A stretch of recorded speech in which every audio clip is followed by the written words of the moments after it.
तो आज हम एक और ट्रिक लेके आए हैं और ये है चैप्टर इलेक्ट्रोकेमिस्ट्री से। आप सभी लोग इलेक्ट्रोकेमिकल सीरीज के बारे में जानते हैं, which is a series of substances when we arrange them on the basis of their SRP values. So आज हमारी ट्रिक में हम लोग क्या कहना चाह रहे हैं और क्या समझना चाह रहे हैं।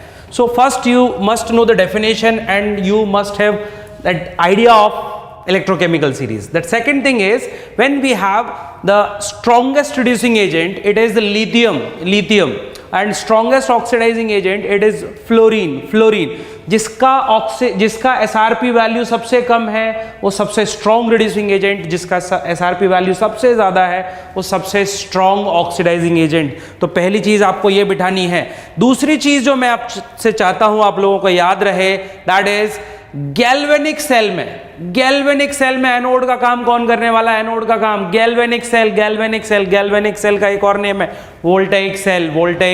सो गैल्वेनिक सेल में एनोड है जिसका SRP वैल्यू कम होता है और कैथोड वो होगा जिसका SRP वैल्यू ज्यादा होता है। सेकंड पॉइंट आपको पता करना है कौन बेटर रिड्यूसिंग एजेंट है, कौन बेटर ऑक्सीडाइजिंग एजेंट है। इलेक्ट्रोकेमिकल सीरीज आपकी हेल्प करने के लिए तैयार है, जस्ट आपको सोचना है, समझना है। तो ऑक्सीडाइजिंग एजेंट अगर आपको पता करना है तो जिसका SRP वैल्यू हायर दिखेगा वो ऑक्सीडाइजिंग एजेंट बन जाएगा और जिसका SRP वैल्यू कम दिखेगा वो रिड्यूसिंग एजेंट बन जाएगा। SRP value high oxidising agent, SRP value low reducing agent. Remember this.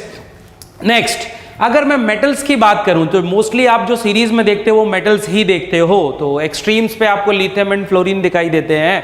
तो मेटल्स जिनका SRP वैल्यू कम दिखाई देता है, आप चाहे तो एक ट्रिक है मेरे पास वो भी याद कर सकते हो। लिक बकाना मगल zinc Raufi किडकोनीसन पवाकू HG AG AUPT, इसमें सारी मेटल्स जितनी आपको चाहिए फॉर मेंस एडवांस नीट सारी कवर हो जाती हैं। लिक बकाना मगल zinc Raufi किडकोनीसन पवाकू HG AG AUPT आपको लेक्चर्स में मैंने बताया हुआ है, यूट्यूब लेक्चर पे आप जाके देख सकते हो पूरी इस ट्रिक को। तो मेटल्स जिनका SRP वैल्यू कम होता है उनका इलेक्ट्रोपॉजिटिव कैरेक्टर हाई होता है, उनकी रिएक्टिविटी हाई होती है। और वो मेटल्स जिनका SRP कम होता है वो अदर मेटल्स जिनका SRP हाई होते हैं उनके ऑक्साइड्स, उनके कंपाउंड से उनको डिस्प्लेस कर सकते हैं। For example zinc can displace copper from its compound. The reason is zinc has lower SRP value than copper. इसीलिए जिंक को हम कभी कॉपर सल्फेट सोल्यूशन में स्टोर नहीं कर सकते, बट कॉपर को हम जिंक सल्फेट सोल्यूशन में स्टोर कर सकते हैं because copper is less reactive than zinc. ऐसे ही अगर मैं ट्राई करूं कि मैं जिंक की स्पून से कॉपर सल्फेट सोल्यूशन को स्टर करूं तो जिंक का आपका जो स्पून है वो गायब हो जाएगा कुछ टाइम में। नेक्स्ट, जिस मेटल का SRP वैल्यू कम होता है उनके ऑक्साइड्स ज्यादा बेसिक होते हैं। जिनका SRP वैल्यू कम होता है उनके ऑक्साइड्स ज्यादा बेसिक होते हैं। और वो मेटल्स जिनका SRP कम है वो ज्यादा थर्मली स्टेबल ऑक्साइड्स भी बनाते हैं। रिपीट करते रहना है। It's not about mugging up, it's about memorising.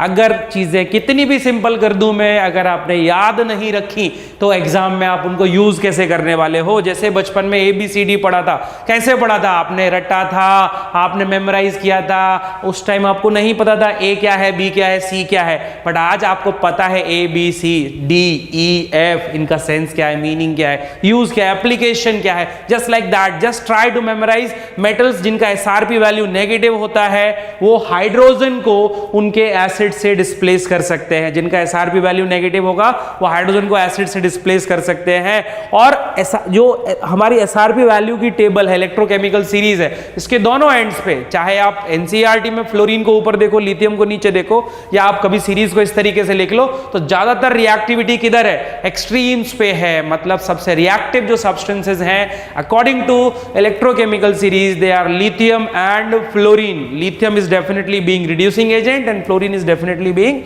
Oxidising agent. अभी एक बोनस टिप और मैं देके जाऊंगा आपको, तो उसके लिए आपको तैयार रहना है। बोनस टिप अमंग हैलोजेंस, ये SRP वैल्यूज तो हमने देखी होंगी, बट मैं ये हाईलाइट करना चाहूंगा फॉर आयोडीन का SRP वैल्यू कुछ मेटल्स के SRP वैल्यू से भी कम होता है। ध्यान रखना, जनरली नॉन मेटल्स का एसआरपी वैल्यू हायर होता है और मेटल्स का कम होता है generally, but here remember iodine का एसआरपी वैल्यू, आयोडीन का SRP value, standard reduction potential value silver के एसआरपी वैल्यू से कम है, रिमेंबर। और ये आपको पता होगा, सारे एसआरपी वैल्यूज हम कैलकुलेट करते हैं विद द हेल्प ऑफ, तो ये आपको बताना है कमेंट में किस की हेल्प से हम ये सारे एसआरपी वैल्यूज कैलकुलेट करते हैं और ये टेबल कैसे जनरेट होती है। थैंक यू वेरी मच, मिलेंगे in next trick. Thank you.